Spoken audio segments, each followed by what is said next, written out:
नमस्कार, स्वदेश न्यूज देख रहे हैं आप। मैं हूं आपके साथ राखी और बात करेंगे रायशुमारी कौन किस पर भारी। उत्तर प्रदेश में इस साल की शुरुआत में ही विधानसभा चुनाव हैं। यूपी विधानसभा चुनाव की तैयारियां पूरी हो चुकी हैं और आयोग किसी भी वक्त चुनाव की तारीखों का ऐलान कर सकता है। इस बीच उत्तर प्रदेश में इस बार फिर बनेगी योगी सरकार या सपा करेगी पलटवार, ये तो चुनाव के नतीजे ही बताएंगे। लेकिन अभी से सियासी हवाओं से सियासत की तस्वीर झलकने लगी है कि किसके पक्ष में हवा है। उत्तर प्रदेश के सियासी रण में कौन मारेगा बाजी और किसकी होगी हार, ऐसे ही कुछ सवालों को लेकर एक चुनावी सर्वे सामने आया है जिसमें चौंकाने वाले आंकड़े सामने आए हैं। सर्वे की माने तो इस बार के चुनाव में भी भाजपा के पक्ष में माहौल बनता दिख रहा है, मगर सपा उसे बराबर की टक्कर देती दिख रही है।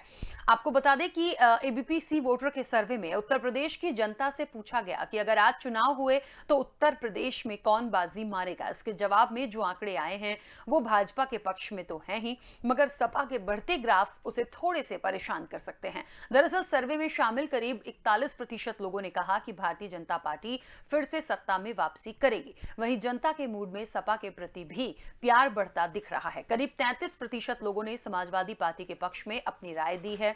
यूपी में बसपा की सरकार बनेगी, इस पक्ष में महज 12% लोग थे। वहीं 8% लोगों का मानना है कि कांग्रेस सरकार बना सकती है। इसके अलावा 6% लोगों ने कहा कि कोई अन्य दल भी हो सकता है। अगर जनता के मौजूदा मूड को देखा जाए तो भाजपा और सपा में महज 8% का अंतर है, यानी सपा के पक्ष में भी हवा बनती दिख रही है। दावा किया गया है कि इस सर्वे में 12,000 से अधिक लोगों ने हिस्सा लिया। बीते विधानसभा चुनाव में भारतीय जनता पार्टी की प्रचंड जीत हुई थी। उत्तर प्रदेश विधानसभा की 403 सीटों पर हुए चुनाव में भाजपा को 325 सीटें मिली थी। वहीं कांग्रेस 7, सपा 47 और बसपा 19 सीटें जीतने में सफल हुई थी। इसके अलावा रालोद के खाते में भी 1 सीट आई थी और अन्य का 4 सीटों पर कब्जा रहा था। लेकिन देखिए, उस वक्त की जीत में और आज की वर्तमान स्थिति की बात करें तो काफी कुछ बदलाव भी हुआ है।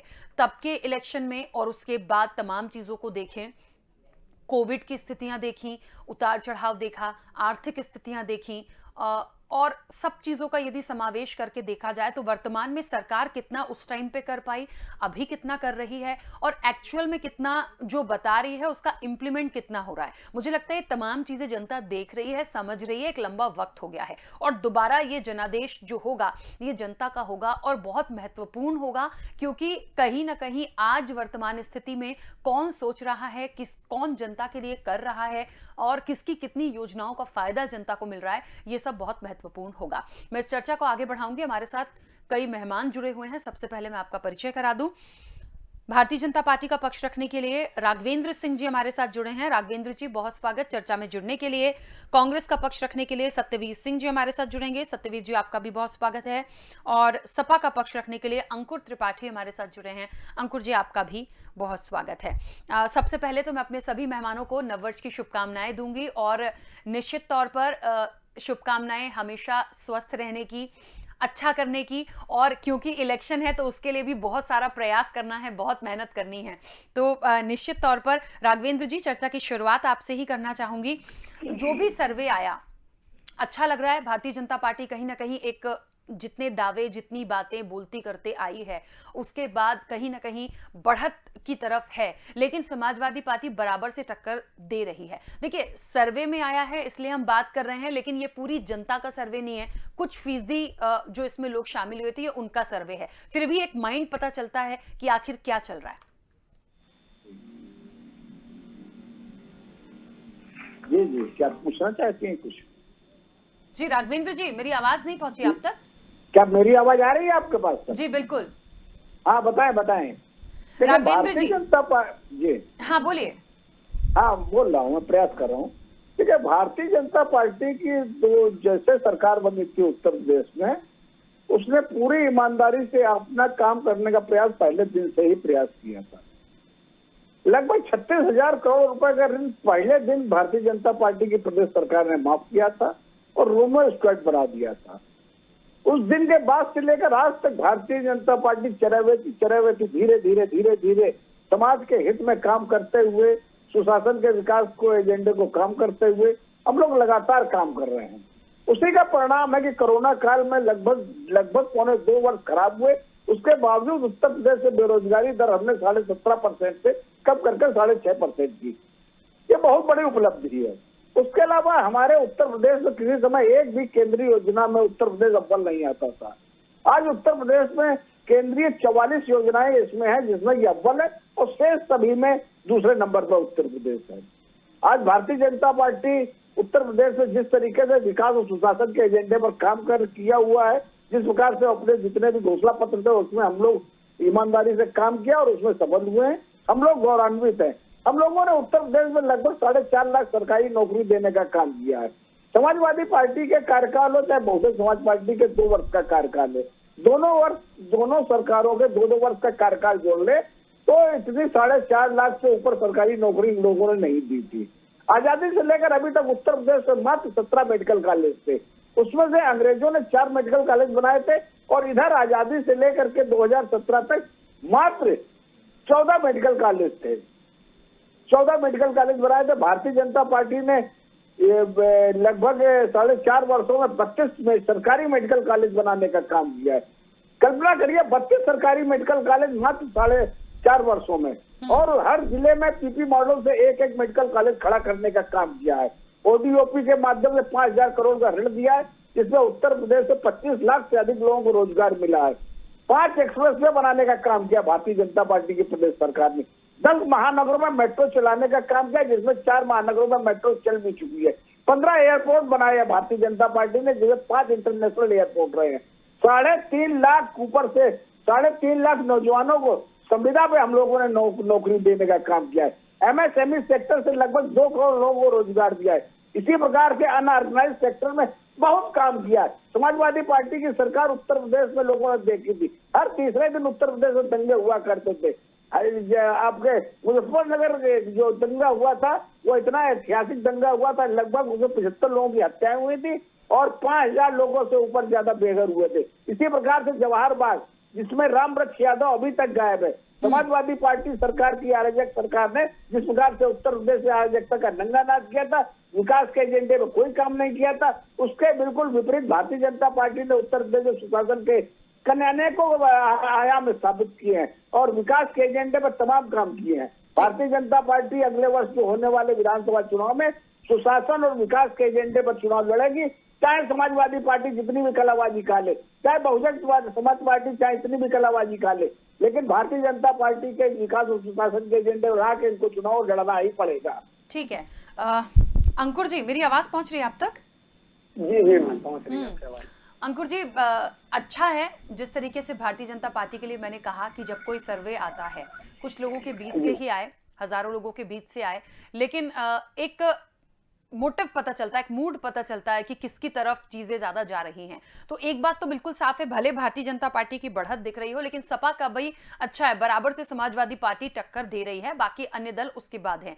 तो निश्चित तौर पर इसकी एक मुख्य वजह क्या मानते हैं, और यदि बढ़त में भारतीय जनता पार्टी आ रही है तो कैसे और क्या सोच रखा है उसका मुकाबला करने के लिए? सब देखिए, पहली बात तो जितनी बातें विकास के नाम पे आदरणीय जी ने गिनवाया जो भारतीय जनता पार्टी के हैं, वो धरातल पे कुछ नहीं है। सारी चीजें हवाई हैं, धरातल पे कोई चीजें नहीं है। और जहां तक ये कह रहे हैं कि समाजवादी पार्टी की जब सरकार थी तो अराजकता ज्यादा था, हमें तो लग रहा है कि भारतीय जनता पार्टी की जब से सरकार बनी है तब से अराजकता हुई है। और जो विश्वास की बात कर रहे हैं कि भारतीय जनता पार्टी की सरकार आ रही है, मैं दावे के साथ कह रहा हूं कि भारतीय जनता पार्टी की सरकार नहीं आ सकती। उसका एक मूल कारण भी मैं बता रहा हूं। इस जो भारतीय जनता पार्टी की सरकार बनाने में जिनका योगदान था 2017 में, वो ब्राह्मणों का योगदान था। आज की स्थिति ये है कि ब्राह्मण पूरी तरीके से भारतीय जनता पार्टी से नाखुश चल रहे हैं। उसका वजह भी है, परम पूज्य महाराज जी का एजेंडा शुरू से रहा है ब्राह्मण विरोधी। वो शुरू से एक जाति को लेकर चलते हैं, ब्राह्मणों का विरोध करते हैं। और महाराज जी का शिव प्रताप शुक्ला जी से आदरणीय आज के डेट में वो राज्यसभा सांसद भी हैं, उनका विरोध वहां से शुरू किए वो, और अग्रवाल जी का समर्थन करके निर्दल विधायक बनाए। वहां से लेके वो दौर वहीं नहीं रुकता है। ये मैं 2002 की घटना बता रहा था। उसके बाद दौर ये चलता हुआ आता है, और जैसे ही सरकार बनती है और कमान आती है माननीय महाराज जी के हाथ में, वो ब्राह्मणों के पूर्वांचल के शिरोमणि माने जाते हैं, हाथा के पंडित हरशंकर तिवारी जी, जिनका हाथा भी जाना जाता है, द्वेष भावना की राजनीति करते हुए छापेमारी कराते हैं, जबकि वहां कुछ नहीं मिलता है। ये देश भावना की राजनीति वो कराते हैं। कुछ लोग कहेंगे ये विपक्ष की बात है, वो बसपा में थे, ठीक है, मैं उसको भी नकारता हूँ कि छापा मार दिए और समाज चीजें कुछ नहीं मिला, ये आपकी बात है। उनके ही पार्टी के एक बहुत कद्दावर नेता थे, क्षेत्रीय अध्यक्ष थे उपेंद्र दत्त शुक्ला जी, जानते होंगे भारतीय जनता पार्टी के हमारे जो हमारे बैठे हुए हैं जो प्रवक्ता जो भी हैं। उपेंद्र दत्त शुक्ला जी जब चुनाव लड़ रहे थे, उनको चुनाव में टिकट मिला, अंदरूनी रूप से माननीय आदरणीय महाराज जी ने उनका विरोध करके चुनाव हराया उपेंद्र दत्त शुक्ला जी को। और मैं आपको बता दूं, ये आश्चर्य की बात है, उपेंद्र दत्त शुक्ला जी आज हमारे बीच नहीं है, उनको लोकसभा का दोबारा टिकट नहीं लेने दिया माननीय महाराज जी ने। रवि किशन जी बाहर से आके चुनाव लड़े, लेकिन उन्हें ना टिकट मिला, और तो और उनके मृत्यु के बाद महाराज जी को आज फुर्सत भी नहीं मिला है कि वो जाएं और उनके परिवार को सहानुभूति प्रकट कर ले या उनके संवेदना प्रकट कर ले। महाराज जी के पास फुर्सत नहीं। पूर्वांचल का ब्राह्मण पूरी तरीके से इनसे नाराज है, तो ब्राह्मण से नाराज है तो यहाँ ही जैसे सत्ता में विकास इनके पास है नहीं। महाराज जी में अपना गंगा चीनी मिल था, वो बंद के आधार पे है, वो तमाम दिक्कतों से चल रहा है।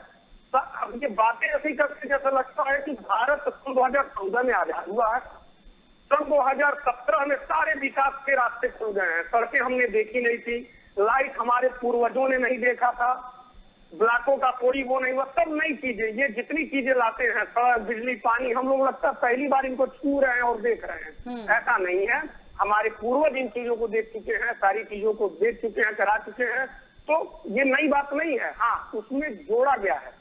आदरणीय अटल बिहारी वाजपेयी जी ने, स्वर्गीय अटल बिहारी वाजपेयी जी ने एक बात सदन में कहा था, ये 91वें वर्षगांठ पे बोला था उन्होंने आजादी की, कि हम जो आज ये भाषण दे रहे हैं या जो सदन में बात रख रहे हैं, ये पहली बार नहीं है। और ये कह देना कि हमारे पूर्व की सरकारों ने कोई काम नहीं किया है, ये हम गलत साबित होंगे। तो जो आदरणीय जी बोले हैं ये गलत साबित हो रहे हैं। मैं आदरणीय अटल जी की बात प्रेरित, उनसे बहुत प्रेरणा लेता हूँ मैं उनसे। तो जो इसके पूर्व में जो काम हुआ है, कुछ न कुछ सरकारों ने अपना अपना योगदान दिया है, नकारा नहीं जा सकता। ऐसा नहीं हम आदि मानव थे और भारतीय जनता पार्टी जब से आई है तो हम लोग धरातल पे दिखने लगे हैं, ये तो मजाक की बात है, मजाक अच्छा मजाक है, इसको जोक में लिया जा सकता है।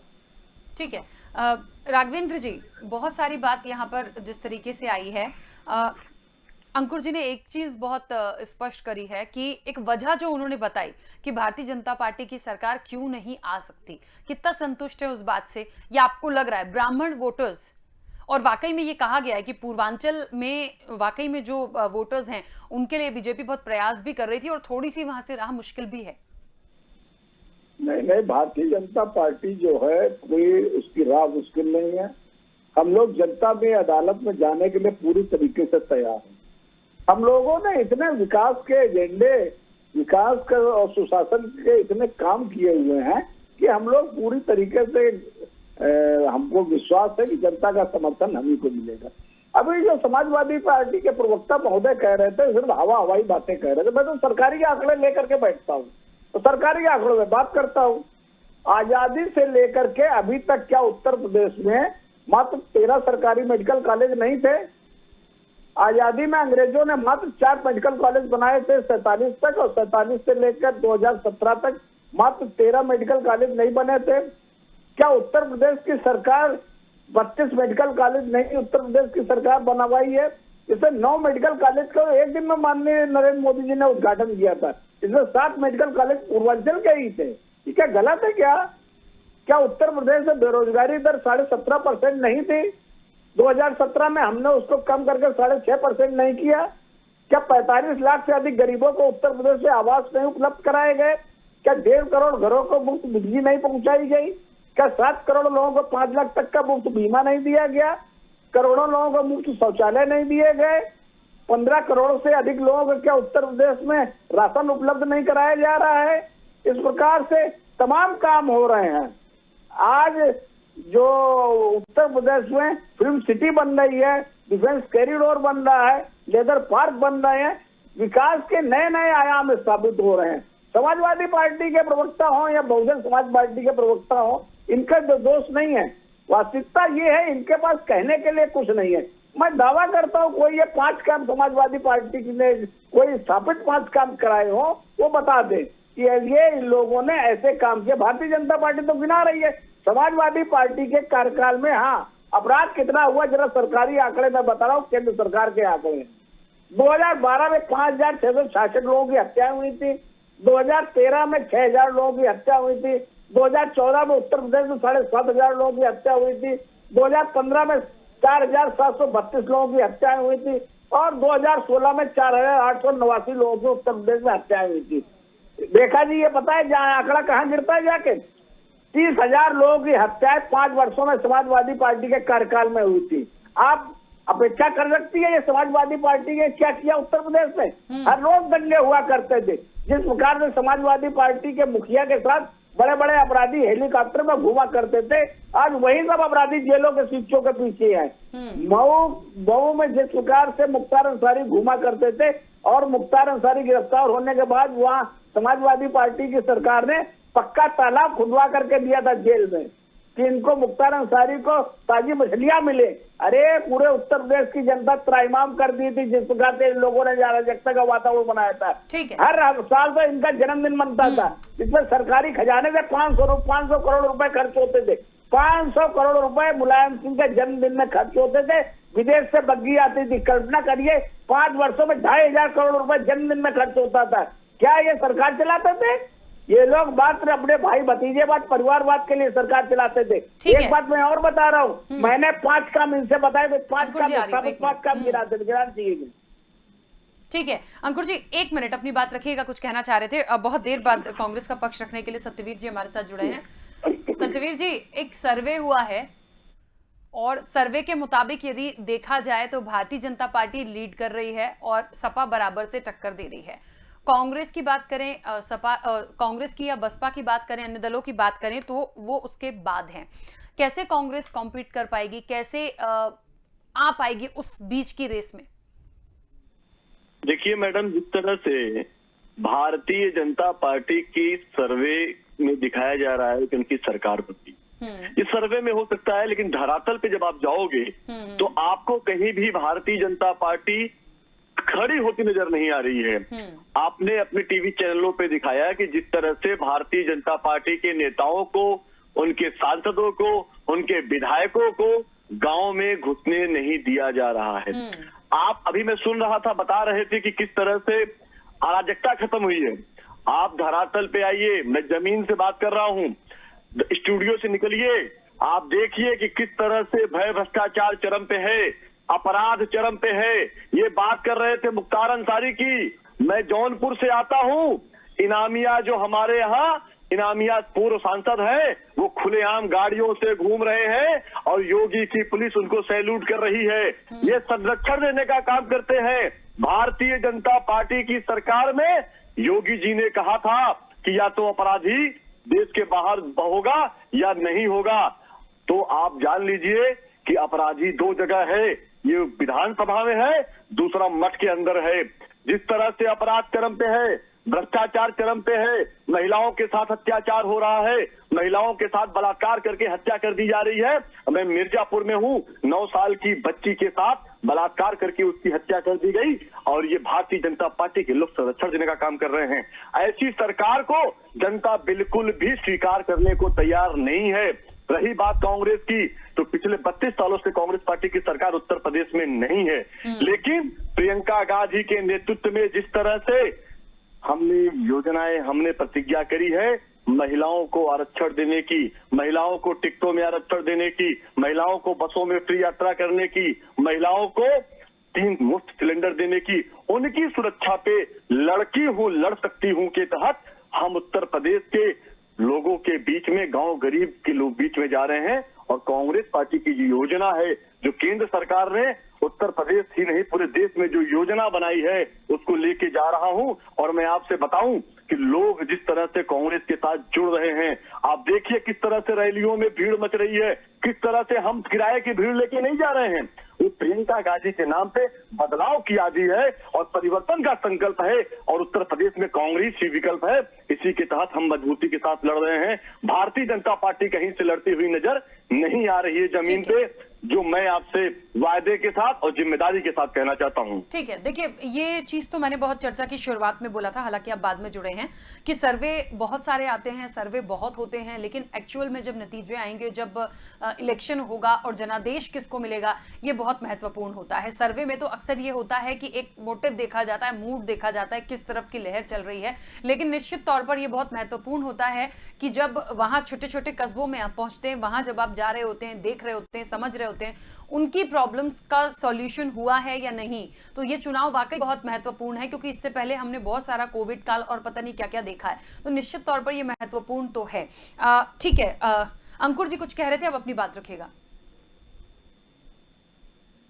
की बातें अधूरी रह गई थी, वो जानना चाह रहे थे, तो मैं इनको ये बताना चाहता हूँ, हमारा जो जनपद है वो महाराजगंज है और बगल का जिला, मुख्यमंत्री का जिला गोरखपुर है।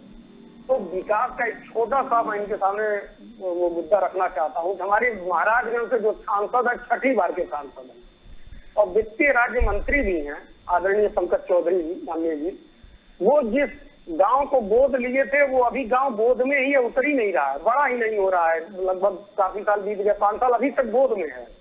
दूसरा रहा बात की जो पंकज चौधरी जी का, जो आदरणीय हमारे मंत्री जी हैं, जहां उनका आवास है, उस आवास में जो प्राथमिक विद्यालय है वहां शुद्ध पेयजल पूरे भारत सरकार द्वारा एक योजना चलाई जा रही है, वहां के एक हैंडपंप नहीं है शुद्ध। अगर चाहें तो जांच करा सकते हैं, अगर मेरी बातें अगर गलत निकल जाए तो बताएं। बाकी जो इन्होंने बड़े बड़े आंकड़े जो गणना में जोड़े हैं उन्होंने, तो वो सब गणना की बात है, सरकारी आंकड़े हैं। सरकारी आंकड़े और धरातल में मैम हमेशा फर्क रहा है, हमेशा देखा गया है, इन दोनों में बहुत फर्क रहा है।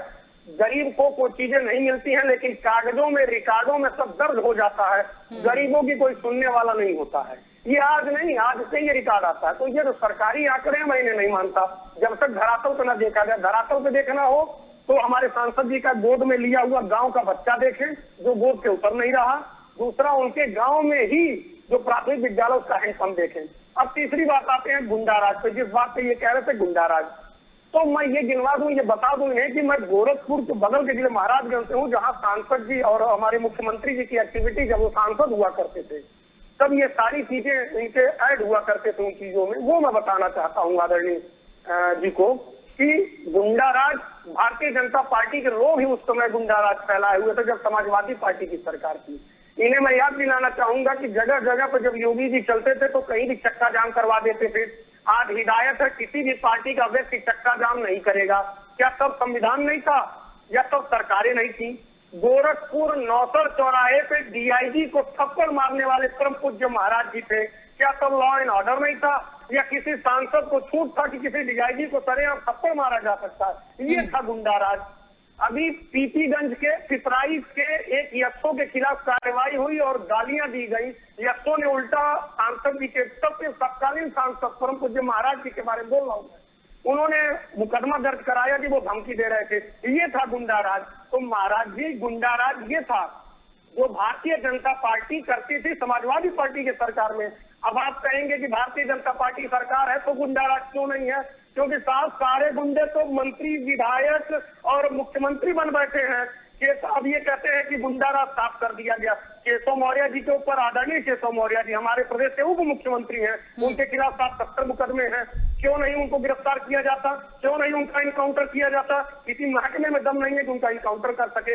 लेकिन गुंडा किसको बनाया जाता है? जिसके ऊपर 2 मुकदमा है, जिसके पास खाने के 2 वक्त की रोटी नहीं है, उसे गुंडा बनाया जा रहा है। अभी ये कह रहे थे मुख्तार अंसारी की बात, तो ब्रजेश सिंह की बात कौन करेगा? बनारस के दो माफिया जिनके ऊपर 98 मुकदमे हैं, हत्या, लूट, खसोट, अपराध, इनकी बात कौन करेगा? साहब, जात देख के अपराध आता है क्या? आपको जात देख के अपराध, वो सरकारी आंकड़े आपके पास नहीं है। हम आपको सरकारी आंकड़े दे रहे हैं, उससे भी चर्चा करिए, उससे बात करिए और कहिए माननीय आदरणीय महाराज जी को कि जाति और धर्म देख के अपराधी ना बनाए। अपराधी जो हैं, जिनके ऊपर 100 मुकदमे दर्ज हैं, उनका इनकाउंटर कराएं, भले उनके जाति के हों। उनको क्यों संरक्षण दे रहे हैं? ठीक है राघवेंद्र जी, अपनी बात रखिएगा क्योंकि समय की सीमा है। ठीक है अंकुर जी, जरा बताइए, इनकी सरकार थी।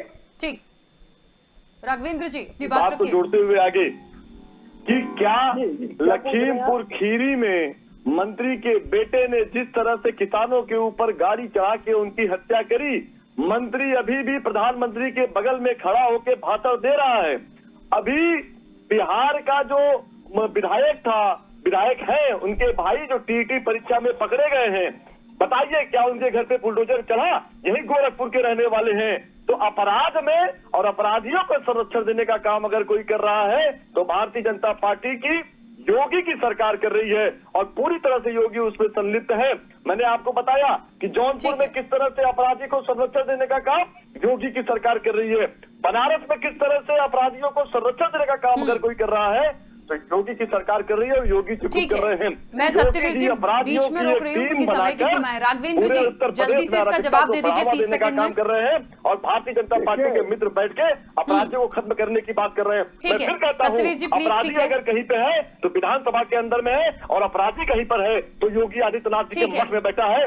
खुद अपराध का इतना लंबा चिट्ठा लेके जो अपराधियों की बात करता है भैया हास्यास्पद हो जाता है। और राघवेंद्र जी आप 30 सेकंड में जवाब दीजिए अपना। देखिए, भारतीय जनता पार्टी की उत्तर प्रदेश सरकार में इनसे प्रमाण पत्र की आवश्यकता नहीं है। उत्तर प्रदेश की जनता भली प्रकार से जानती है अपराधियों को संरक्षण कौन देता था और अपराधियों को किस प्रकार से लगभग 250 अपराधियों का उत्तर प्रदेश में एनकाउंटर हुआ और 5000 से ऊपर अपराधियों ने अपना जो है सरेंडर किया। थानों में जा करके अपनी जमानतें निरस्त कराई हैं। उत्तर प्रदेश में आज तक एक भी दंगा नहीं हुआ था। दंगाइयों ने लखनऊ में एक बार दंगा करने का प्रयास किया था, खाल खींच के भूसा भर दिया गया था, उनके घर से रिकवरी की थी। ये होता है शासन। आज तक 5 वर्षों में एक भी दंगा नहीं हुआ। ये लोग इस बात की तो बात नहीं करते हैं। इन लोगों ने जिस तरीके से अपराध का राजनीति का अपराधीकरण किया है, शर्म आती है। बड़े बड़े अपराधियों को विधानसभा लोकसभा भेजने का काम समाजवादी पार्टी ने किया था। स्थापित डकैत फूलन देवी, डीपी यादव, अन्ना शुक्ला जो स्थापित डकैत थे, जो फिरौती मांगा करते थे, जो चंबल के भीड़ों में घूमा करते थे, उनको लोकसभा राज्यसभा भिजवाने का काम मुलायम सिंह यादव ने किया है। अरे ये सब अपराधी लोग